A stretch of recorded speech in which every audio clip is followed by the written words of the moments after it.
आप सभी का स्वागत है आपके अपने यूट्यूब चैनल AR एडवर्ड्स पर। तो आज हम यहाँ पर जो टॉपिक डिस्कस करने वाले हैं वो है मौर्य साम्राज्य, जिसके पहले महाजनपद काल और मगध का उत्कर्ष पढ़ा दिया गया है।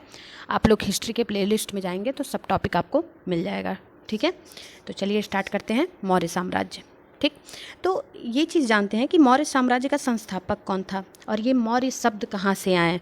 ठीक है, तो सबसे पहले ये जानते हैं कि मौर्य वंश का संस्थापक जो था वो चंद्रगुप्त मौर्य था। ठीक है, अब मगध में मौर्य साम्राज्य की इन्होंने ही स्थापना की थी। किसको हराकर? धनानंद को। धनानंद कौन थे? नंद वंश के अंतिम शासक थे ये। ठीक है, अब ये चीज़ जानना जरूरी है कि मौर्य साम्राज्य में ये मौर्य शब्द कहाँ से आया। ठीक है, तो कुछ इतिहासकारों का मानना है कि ये मौर्य शब्द जो है इनकी माता का नाम मूरा था। ठीक है, इस वजह से इस साम्राज्य का नाम मौर्य पड़ा। लेकिन कुछ लोग ये कहते हैं कि चंद्रगुप्त मौर्य को मोर बहुत ज़्यादा पसंद थे, इस वजह से इस वंश का नाम, इस साम्राज्य का नाम मौर्य साम्राज्य रखा गया। ठीक है, अब मौर्य साम्राज्य के बारे में जानकारी कहाँ से प्राप्त होती है? तो कुछ साहित्यिक स्रोत होते हैं, कुछ पुरातात्विक स्रोत होते हैं। ठीक है, जिससे जानकारी मिलती है। तो सबसे पहले ये देखते हैं साहित्यिक स्रोत। तो साहित्यिक स्रोत में अर्थशास्त्र, जो कौटिल्य का पुस्तक है, इससे मिलता है। ठीक है, इन्हीं को चाणक्य भी बोलते हैं, कौटिल्य उपाधि मिली थी उनको। अब दूसरी पुस्तक है इंडिका, जो मेगस्थनीज की है। उसके बाद से मुद्रा राक्षस है, और जैन और बौद्ध धर्म के कुछ ऐतिहासिक स्रोत हैं जिनसे हमें मौर्य साम्राज्य के बारे में जानकारी मिलती है। ठीक, आगे देखते हैं पुरातात्विक स्रोत। तो अशोक के अभिलेख से पता चलता है, जूनागढ़ अभिलेख से पता चलता है, और रुद्रदामन अभिलेख से पता चलता है हमें मौर्य साम्राज्य के बारे में। ठीक, अब आगे बढ़ते हैं, ये देखते हैं कि मौर्य साम्राज्य का विस्तार कहाँ से कहाँ तक हुआ है। तो मौर्य साम्राज्य का जो विस्तार है वो उत्तर में हिमालय से लेकर के दक्षिण में मैसूर, पूर्व में बंगाल से लेकर उत्तर पश्चिम में हिंदुकुश पर्वत तक फैला हुआ। ठीक है, और पश्चिम में अरब सागर तक अपने साम्राज्य का विस्तार किया है। यानी कि बहुत बड़े एरिया में मौर्य साम्राज्य फैला हुआ था। इसी वजह से मौर्य साम्राज्य शक्तिशाली साम्राज्य में भी आता है। आगे बढ़ते हैं कि मौर्य साम्राज्य में कितने शासक हुए, ये चीज़ देखते हैं। तो मौर्य साम्राज्य में सबसे पहला शासक और संस्थापक चंद्रगुप्त मौर्य, दूसरे बिंदुसार, तीसरे अशोक, फिर दशरथ मौर्य, संप्रत, सलिशुक, देववर्मन और शतधन्वन और बृहद्रथ। ठीक है, इतने सारे मौर्य साम्राज्य के शासक हुए। ठीक है, आगे बढ़ते हैं, चंद्रगुप्त मौर्य के बारे में पढ़ना शुरू करते हैं। एक एक शासक के बारे में अब आगे देखते जाएंगे। ठीक, तो चंद्रगुप्त मौर्य जो है मौर्य वंश के प्रथम शासक तथा संस्थापक थे। अब इनका समय कब से कब तक था? तो 322 ईसा पूर्व से ही चंद्रगुप्त मौर्य ने साम्राज्य पर शासन करना शुरू किया। ठीक है, अब ये नंद वंश के शासक धनानंद को पराजित करके मगध के राजा बने। ठीक है, और किसकी सहायता से? तो चाणक्य की सहायता से बने। ठीक है, तो चाणक्य के बारे में कुछ और इंपॉर्टेंट पॉइंट जान लीजिए। बता दे रहे हैं कि चाणक्य के पिता का नाम क्या था? चड़क था। ठीक है, इनकी माता का नाम क्या था? चड़की था। ठीक है, और इनका बचपन का नाम क्या था? विष्णुगुप्त था। विष्णुगुप्त। ठीक है, और कौटिल्य इनको उपाधि मिली थी। किसे? चाणक्य को। ठीक है, अब चाणक्य को नंद वंश का जो अंतिम शासक था धनानंद, ये अपने साम्राज्य से बेइज्जत करके इनको निकाल दिया था। तो उसका बदला लेने के लिए इन्होंने चंद्रगुप्त से सहायता ली, और चंद्रगुप्त को भी मौर्य साम्राज्य का स्थापना करना था। तो चाणक्य उनके साथ मिलकर रणनीति बनाते हैं और धनानंद को पराजित करते हैं, और ऐसे मौर्य साम्राज्य की स्थापना होती है। ठीक है, तो धनानंद को हराने के बाद से चंद्रगुप्त मौर्य ने ही धनानंद की पुत्री, जिसका नाम क्या था? दुर्धरा। ठीक है, उनसे विवाह कर लिया, दुर्धरा से। ठीक है, अब इन्हीं से बिंदुसार जो होता है इनका पुत्र होता है। ठीक, अब चंद्रगुप्त के कुछ और भी नाम हैं, अन्य नाम हैं जो यूनानी लेखकों के द्वारा दिया गया है। ठीक है, तो प्लूटार्क के द्वारा जो दिया गया एंट्रोकोटस, ठीक है, ये अन्य नाम है चंद्रगुप्त मौर्य के, और जस्टिन के द्वारा जो दिया गया वो सेंट्रोकोट्स हैं। ठीक है, अब 1793 में सर विलियम जोन ने सर्वप्रथम ये बताया कि यह नाम चंद्रगुप्त मौर्य क्या है। इसके पहले ये जो सेंट्रोकोट्स था, ये पता नहीं था कि किसका नाम है, किसको ये उपाधि दी गई है। तो सर विलियम जोन्स ने ही सर्वप्रथम बताया कि ये चंद्रगुप्त मौर्य का ही नाम है। ठीक, अब 305 ईसा पूर्व में सेल्यूकस निकेटर ने मगध पर आक्रमण किया। अब ये चीज़ जानिए कि सेल्यूकस निकेटर कौन था।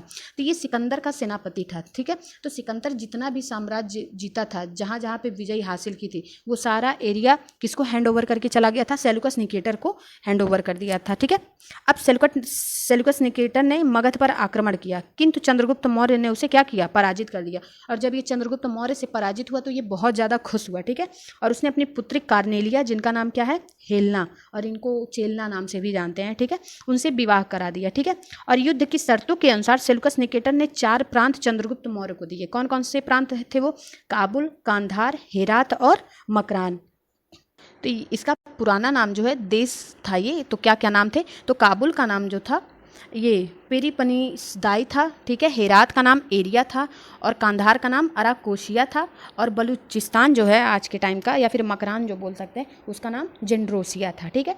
अब चंद्रगुप्त मौर्य ये लेना नहीं चाहता था, ये कहा कि अगर हम इसे ले लेंगे तो लोगों को इतिहास में ऐसा लिखा जाएगा कि हेलेना जो उनकी पुत्री थी उनको फंसा करके हम ये सारा साम्राज्य पाए हैं। तो सेल्यूकस निकेटर ने क्या कहा, ऐसा कुछ भी इतिहास में नहीं लिखा जाएगा, इतिहास में ये लिखा जाएगा कि हम हारे थे, ठीक है, तब आपको ये प्रांत दिया गया है। और बदले में तब चंद्रगुप्त मौर्य क्या देते हैं, तो 500 हाथी ये सेल्यूकस निकेटर को भेंट में देते हैं, ठीक है। अब सेल्यूकस निकेटर से ये मांगते हैं कि हमको इन प्रांत के बदले में आप एक दार्शनिक दे दीजिए, ठीक है।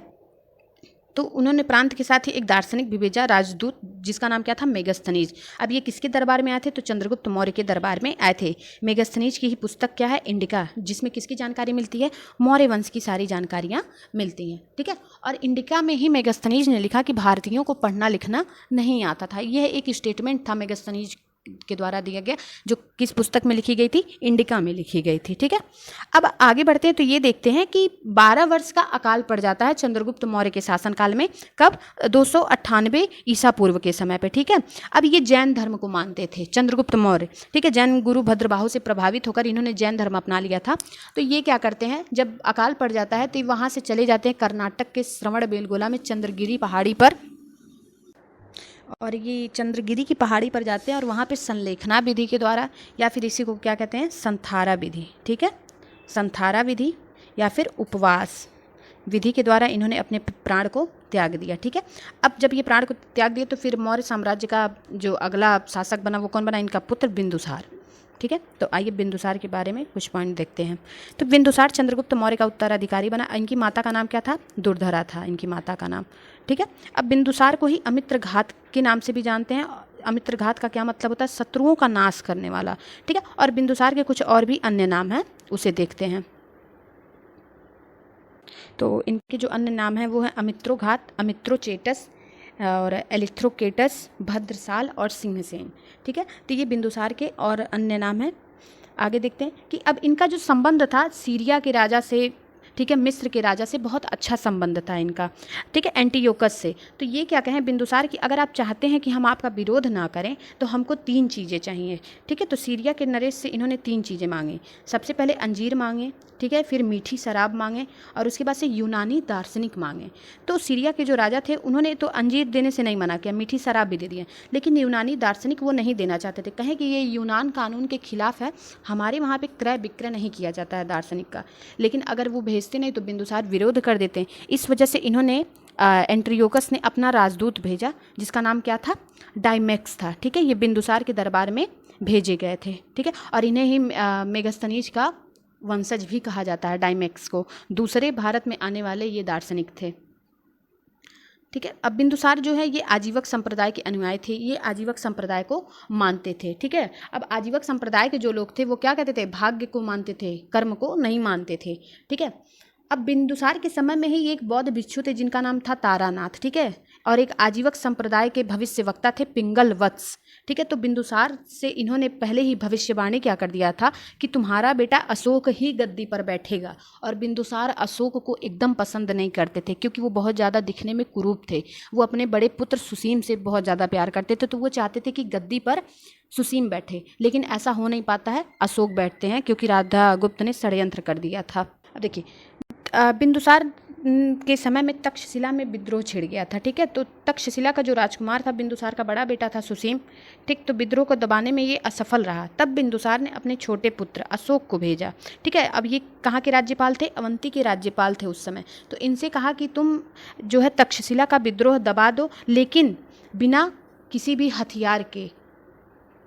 तो बिना किसी हथियार के दबाना था। और इन्होंने क्या कहा बिंदुसार ने कि मैं सैनिक दूंगा, लेकिन उनकी रक्षा की जिम्मेदारी और तक्षशिला का विद्रोह शांत करने की जिम्मेदारी तुम्हारी रहेगी, ठीक है। तो अशोक ने क्या किया, उस समय पे वहाँ पे डंका बजवाया, ठीक है, तक्षशिला में, कि अगर विद्रोह शांत नहीं हुआ तो बिंदुसार अपने पुत्र को भेजेंगे, जिसको गुस्सा बहुत ज़्यादा आता है। जब उसको गुस्सा आता है तो धरती फट जाती है, ठीक है, अस्त्र शस्त्र निकलने लगते हैं और लोगों की मृत्यु हो जाती है। ऐसा डंका बजवाए तो पहले तो लोग हंसे, ठीक है, बहुत ज़्यादा हंसे, कहें कि ऐसा कुछ नहीं होता। लेकिन फिर ऐसे रोज़ाना जब डंका बजने लगा तो लोगों के मन में अशोक के प्रति डर बैठने लगा।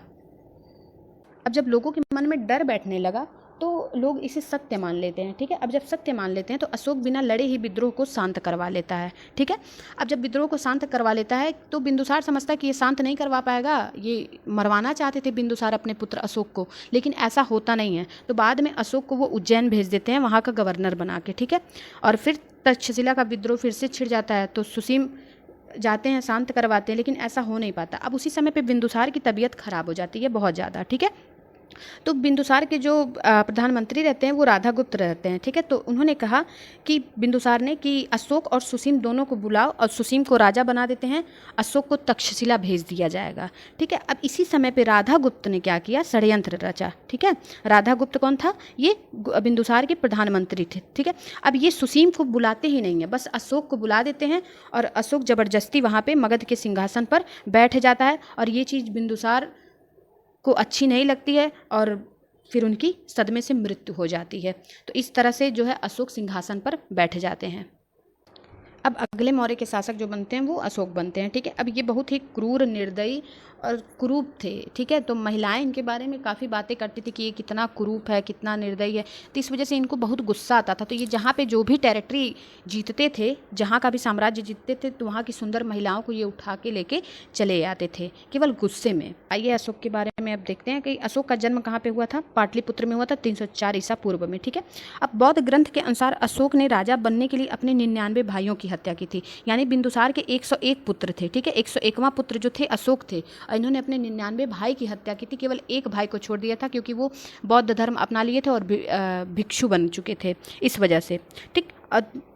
269 ईसा पूर्व में अशोक का राज्याभिषेक होता है, ठीक है। अशोक की माँ का नाम क्या रहता है, सुभद्रांगी रहता है, ठीक है। अब राज्याभिषेक के 8वें वर्ष पश्चात 261 ईसा पूर्व में अशोक ने कलिंग पर आक्रमण कर दिया और कलिंग को जीत लिया, ठीक है। अब कलिंग में भीषण नरसंहार को देखकर अशोक का हृदय जो होता है द्रवित हो जाता है। इसके पहले ये इतना क्रूर रहता है, अपने 99 भाइयों की हत्या करता है, जहाँ पे जाता है वहाँ साम्राज्य में महिलाओं को लूट करके लेके आता है और अपने शासन में रखता है। और महिलाएं जब इसके पीठ पीछे बुराई करती रहती हैं कि ये बहुत ज़्यादा कुरूप है, ठीक है, तो गुस्से के मारे आके ये सभी औरतों को फूंक डाला था।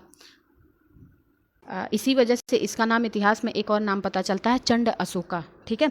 अब अशोक के कई अन्य नाम हैं, उस नाम को देख लीजिए एक बार।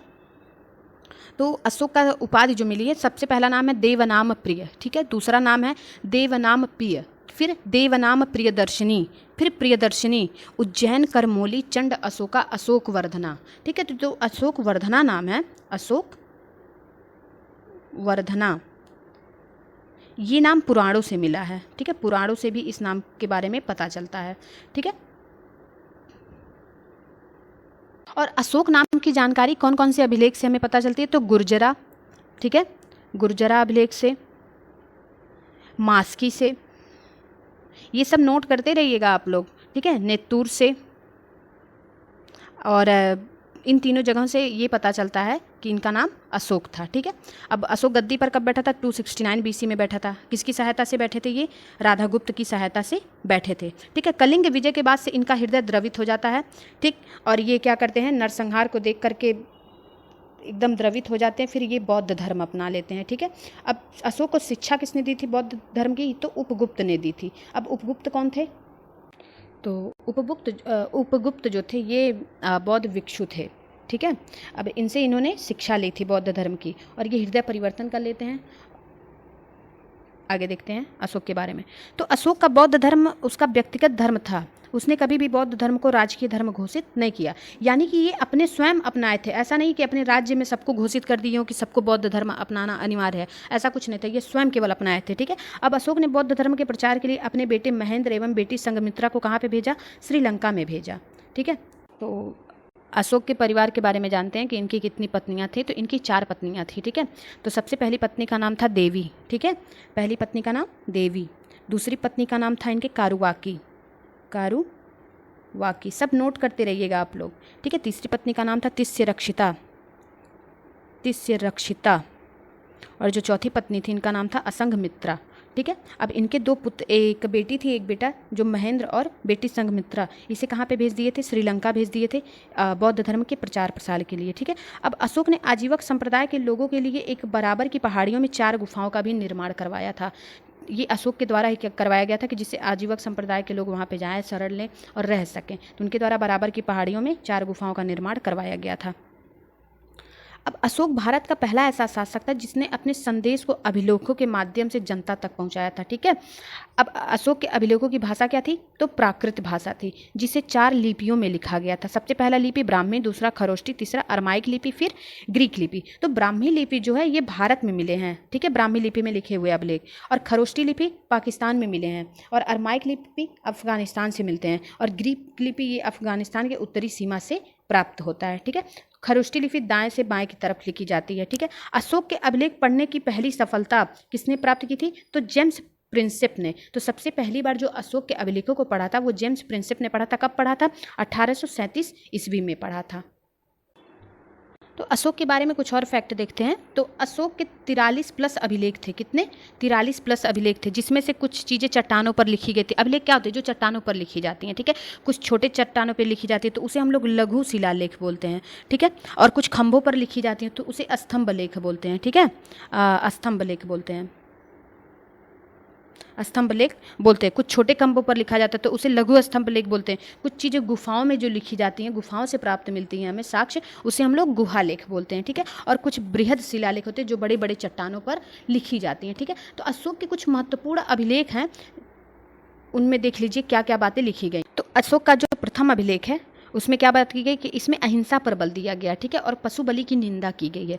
दूसरे अभिलेख में क्या कहा गया है? शिलालेख में इसमें मनुष्य के साथ पशु चिकित्सा की भी चर्चा की गई, कि यानी कि मनुष्य के साथ साथ पशु की भी चिकित्सा होनी चाहिए। तीसरे शिलालेख में क्या लिखा गया? इसमें अशोक ने 3 अधिकारी राजुक, युतक और तथा प्रदेशक का चर्चा किया, जिसे धर्म के प्रचार के लिए थे, ठीक है। तो ये तीसरे शिलालेख में इसकी जानकारी मिलती है। चौथे शिलालेख में इसमें भैरी घोष युद्ध के स्थान पर धम्म घोष बौद्ध नीति का चर्चा किया गया है, ठीक। 5वें शिलालेख में किसकी बात की गई है? ये धम्म महामात्र नामक अधिकारी की चर्चा है जो धार्मिक जीवन की देखरेख करता है। और 6वें शिलालेख में इसमें अशोक ने कहा है कि मेरा अधिकार जन कल्याण के लिए है, चाहे मुझसे मिल सकते हैं, ठीक है।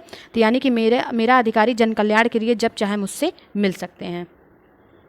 आगे बढ़ते हैं, 7वां अभिलेख देखते हैं कि इसमें अशोक ने विभिन्न धर्मों को आपसी समन्वय की बात कही है, ठीक है। ये सबसे बड़ा शिलालेख है। कौन सा? 7वां। और ये इंपॉर्टेंट भी है, अक्सर एग्जाम में पूछता रहता है, ठीक है। 8वां शिलालेख, इसमें अशोक के धम्म यात्रा की चर्चा है, जो इसके राज्याभिषेक के 8 वर्ष से प्रारंभ होती है। अब राज्याभिषेक के 10वें वर्ष कहाँ पे गए थे अशोक? तो ये गया गए थे। राज्याभिषेक के 20वें वर्ष ये लुम्बिनी गए थे, ठीक है। और 9वें अभिलेख में क्या बात की गई? इसमें सच्ची भेंट और शिष्टाचारों का वर्णन किया गया है। 10वें अभिलेख में राजा व अधिकारी हमेशा प्रजा के हित में ही सोचेंगे, ये बात 10वें अभिलेख में की गई। 11वां अभिलेख धम्म की व्याख्या करता है। और 12वां अभिलेख, इसमें स्त्रियों की स्थिति के सुधार के लिए स्त्री महामात्रा नामक अधिकारी की चर्चा की गई है। अब देखिए, अशोक ने अपने अधिकतर अभिलेखों में अपना नाम क्या दर्ज करवाया? देवनाम प्रियदर्शी, ठीक है। यानी कि ये देवताओं का पसंद, इसका अर्थ होता है देवनाम प्रियदर्शी का। तो ये नाम मिलता है अशोक के अधिकतर अभिलेखों में, ठीक है। मध्य प्रदेश के गुर्जरा तथा कर्नाटक के मास्की, नेदर और उदगोलन अभिलेख में अशोक का स्पष्ट नाम अशोक लिखा गया है, ठीक है। अब राजस्थान के भ्राबू अभिलेख में अशोक ने खुद को मगध का सम्राट बताया हुआ, ठीक है। तो अशोक की धम्म यात्रा क्या है, इसे देखते हैं कि इसमें क्या बात लिखी गई है। तो अशोक ने लोगों को नैतिकता सिखाने के लिए एक नियम कानून की संहिता बनाई थी, ठीक है। उसे ही क्या कहते हैं? धम्म कहते हैं, कि जिससे लोग को नैतिकता सीख सकें, ठीक है। कुछ ऐसे नियम कानून सीख सकें जिससे लोगों का कल्याण हो सके, ठीक। तो अशोक का धम्म स्वयं नियंत्रण पर आधारित था। अशोक ने कहा कि व्यक्ति अपने माता पिता की आज्ञा माने, ठीक है, और व्यक्ति ब्राह्मण तथा भिक्षुक का आदर करे, और व्यक्ति दास तथा सेवकों के प्रति हमेशा उदार रहें, और व्यक्ति को जियो और जीने दो का पालन करना चाहिए। तो ये इनकी धम्म यात्रा में बात कही गई है अशोक के।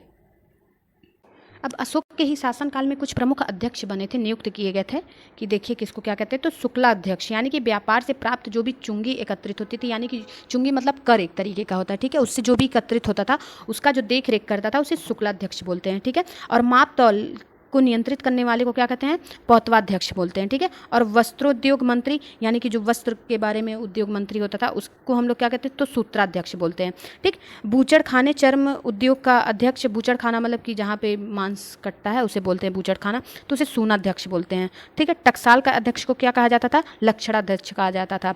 और घोड़े की देखभाल करने वाले को अश्वाध्यक्ष बोला जाता था, ठीक है। हाथियों की देखभाल करने वाले को हस्त्याध्यक्ष बोला जाता था, यहाँ पे मिसप्रिंट हो गया है, लिख लीजिएगा हस्त्याध्यक्ष, ठीक है। खान मंत्री को अकराध्यक्ष और कृषि विभाग को जो बोलते हैं उसे सीता अध्यक्ष बोला जाता है, क्योंकि हम लोग धरती माँ को सीता के नाम से भी जानते हैं, इसी वजह से इसका नाम क्या रखा गया था, सीता अध्यक्ष भी रखा गया था। अब आगे देखते हैं कि मौर्यकालीन में सैन्य व्यवस्था कैसी थी, यानी कि सैनिकों की व्यवस्था कैसी थी, कैसे सैनिक थे। यूनानी इतिहासकारों के अनुसार चंद्रगुप्त मौर्य की सेना में 6 लाख लगभग पैदल सेना थी, 30,000 अश्वारोही यानी कि घुड़सवारी सेना थी, 9,000 गज सेना थी जो हाथियों पर सवार होकर चलती थी, और 8,000 रथ सेना थी, ठीक है। मेगस्थनीज के अनुसार सेना की देखरेख के लिए अलग एक विभाग था, ठीक है। इस विभाग में कितने सदस्य थे, तो 30 सदस्य थे जो सेना का देखरेख करते थे, ठीक है। अब उच्च अधिकारियों को क्या कहा जाता था, महामात्रा कहा जाता था, ठीक है। यहाँ पे जो भी जिस विभाग का सबसे उच्च अधिकारी रहता था उसे महामात्रा का नाम दिया जाता था, ठीक है। अब कौटिल्य के अनुसार राजा को परिस्थिति के अनुसार 3 प्रकार का युद्ध करना चाहिए था, तो इनकी नीति के अनुसार, कौटिल्य यानी चाणक्य की नीति के अनुसार राजा को 3 प्रकार का युद्ध करना चाहिए। पहला प्रकाश युद्ध जो आमने सामने का युद्ध होता है, दूसरा कूट युद्ध जो चालाकी से तथा छलबाजी से युद्ध किया जाता है उसे कूट युद्ध बोलते हैं। तीसरा कौन सा, तुष्णी युद्ध या प्रत्यक्ष युद्ध, शत्रु राज्य में गृह युद्ध छिड़वा देना। गृह युद्ध क्या होता है कि जब आपस में ही किसी को लड़वा दिया जाता है उसी को गृह युद्ध बोलते हैं, इंग्लिश में उसी को सिविल वॉर भी बोला जाता है। अब मौर्य साम्राज्य में सामाजिक व्यवस्था कैसी थी उसे देखते हैं, ठीक है। तो चाणक्य के अनुसार अर्थशास्त्र में परंपरागत 4 वर्णों का उल्लेख किया गया है। तो कौन से 4 वर्ण होते हैं, ब्राह्मण होते हैं, क्षत्रिय होते हैं, वैश्य होते हैं, शूद्र होते हैं, ठीक है। लेकिन मेगस्थनीज ने इस चतुर्वर्ण का व्यवस्था का उल्लेख नहीं किया, इसे इन्होंने नहीं माना है, ठीक है। किंतु उसने क्या कहा है कि आर्थिक आधार पर भारतीय समाज को कितने भागों में बांटा गया है, तो 7 भागों में बांटा गया है। ये चतुर्वर्ण के उल्लेख नहीं किया इन्होंने, समाज आर्थिक आधार पर भारतीय समाज को 7 भागों में बांटा है। तो सबसे पहला दार्शनिक, दूसरा कृषक, तीसरा पशुपालक, चौथा व्यापारी शिल्पी, 5वां सैनिक, 6ठा निरीक्षक और 7वां मंत्री। तो दार्शनिक इसके अंतर्गत पुजारी, भिक्षु तथा विद्वान आते थे। कृषक में मेगस्थनीज ने 7 वर्गों में कृषकों की संख्या का सर्वाधिक बताया है, ठीक है। पशुपालक यानी कि ये पशुपालन का कार्य करते थे, ठीक। व्यापारी शिल्पी ये नगरों में निवास करते थे और बहुत ज़्यादा व्यापार करते थे। सैनिक समाज में किसान के बाद सैनिक सर्वाधिक संख्या में थे, तो उस टाइम पे सर्वाधिक संख्या में सबसे पहले तो कृषक हुआ करते थे, सेकेंड पोजीशन पे सैनिक हुआ करते थे। फिर निरीक्षक, ये समाज में व्यवस्था का निरीक्षण करते थे कि कैसे हम लोगों को व्यवस्था चलाना है समाज का, ये सारा देखरेख निरीक्षक वर्ग करता था। और 7वां मंत्री, समाज में इसके अंतर्गत शासन वर्ग आता था, ठीक है। तो आई होप आपको ये सब समझ में आ गया होगा। आगे बढ़ते हैं लास्ट पॉइंट पे, मौर्यकालीन वास्तुकला। उस टाइम पे कौन कौन सी वास्तुकला थी मौर्यकालीन साम्राज्य की, इसे देखते हैं, ठीक है। तो मौर्यकालीन में लकड़ी के भवन हुआ करते थे। किसके भवन हुआ करते थे, सर्वाधिक लकड़ी के, जो वर्तमान में पटना से मिले हैं। कहाँ से प्राप्त हुए हैं, अगर ये पूछ लिया जाए कि मौर्यकालीन में लकड़ी के भवन के साक्ष्य कहाँ से हमें प्राप्त हुए हैं, तो पटना से मिले हैं, ठीक है। मौर्यकाल में पत्थर के कुशल कारीगर हुआ करते थे, ठीक है। तो पत्थर पर जो कलाकारी करते थे ऐसे कुशल कारीगर हुआ करते थे। अशोक ने मध्य प्रदेश में सांची का स्तूप बनवाया है, जो सबसे बड़ा स्तूप है। कहाँ पे है ये, तो मध्य प्रदेश में, ठीक है। अशोक ने यूपी के सारनाथ के अशोक स्तंभ बनवाया, जिस पर 4 पत्थर के शेरों की एक ही जगह रखा गया है और जो अहिंसा का सूचक है, यही भारत का राष्ट्रीय चिन्ह भी है, ठीक है। ये अशोक ने बनवाया है सारनाथ का अशोक स्तंभ, ठीक है। इसमें 4 पत्थर के शेर हैं, ठीक है, जिसे एक ही जगह पर रखा गया है और ये किसके सूचक हैं, अहिंसा के सूचक हैं, ठीक है। और भारत का राष्ट्रीय चिन्ह भी कौन सा है, अशोक स्तंभ, जो सारनाथ में है। आगे कुछ PYQ देख लेते हैं। तो चाणक्य का अन्य नाम क्या है, विष्णुगुप्त है। बिंदुसार ने विद्रोहियों को कुचलने के लिए अशोक को कहाँ भेज दिया था, तो तक्षशिला भेजा था, ठीक है। आगे देखते हैं, निम्नलिखित में से वो कौन व्यक्ति जिसका नाम देवनाम प्रियदर्शी भी है, तो मौर्य सम्राट का अशोक। कलिंग विजय के उपरांत अशोक महान ने निम्नलिखित किस धर्म को अंगीकार कर लिया, अंगीकार मतलब होता है स्वीकृति दे दी, तो बौद्ध धर्म को। प्राचीन भारत का वह प्रसिद्ध शासक जिसने अपने जीवन के अंतिम दिनों में जैन धर्म को अपनाया था, तो चंद्रगुप्त मौर्य ने फिर अपनाया, फिर 12 वर्ष का अकाल पड़ गया था, फिर ये संलेखना विधि द्वारा अपने प्राणों को त्याग भी दिए थे। किसके कहने पर इन्होंने अपनाया था, तो भद्रबाहु के कहने पर। निम्नलिखित में से कौन सा मौर्य वंश का शासक नहीं है, अजातशत्रु नहीं है। आगे देखते हैं, मेगस्थनीज की पुस्तक का नाम क्या है, तो इंडिका। ठीक है। इन्होंने लिखा है कि भारती को पढ़ना लिखना नहीं आता, तो कौन सी पुस्तक में लिखा गया है? तो इंडिका में ही लिखा गया है। मेगस्थनीज ने भारत को समाज को कितने श्रेणियों में विभाजित किया? अभी पढ़ा है 7 श्रेणियों में विभाजित किया। लेकिन कौटिल्य ने कितने श्रेणियों में विभाजित किया? तो 4 वर्णों में विभाजित किया है, ब्राह्मण, क्षत्रिय, वैश्य और शूद्र। पाटलिपुत्र में स्थित चंद्रगुप्त का महल मुख्यतः बना है, किससे बना है? तो लकड़ी का बना है। उस टाइम पे वास्तुकला जो होती थी, लकड़ियों के भवन मिलते थे। तो वर्तमान में कहाँ से साक्ष्य प्राप्त हुए हैं? तो पटना से प्राप्त हुए हैं। आगे देखते हैं कि सांची का स्तूप किसने बनवाया है? तो अशोक ने बनवाया है। अशोक के शिलालेखों को पढ़ने वाला प्रथम अंग्रेज कौन था? तो जेम्स प्रिंसेप थे। कलिंग युद्ध की विजय तथा क्षत्रियों के वर्णन के अशोक के किस शिलालेख में लिखा गया? तो शिलालेख नंबर 13 में लिखा गया है। यहाँ पे देखिए चंद्रगुप्त, सूची 1 को सूची 2 से मिलाना है। तो चंद्रगुप्त सेंड्रोकुट्स इनका नाम था, बिंदुसार, ठीक है, तो अमित्रघात, अशोक, प्रियदर्शी, चाणक्य का क्या नाम था? तो विष्णुगुप्त था। तो option number C is correct. Maurya काल में सीता से तात्पर्य क्या है? तो सीता से तात्पर्य है राजकीय भूमि से प्राप्त आय। ठीक है, तो आई होप आपको ये सेशन पसंद आया होगा। चैनल को शेयर भी कीजिए, लाइक कीजिए और सब्सक्राइब जरूर कीजिए।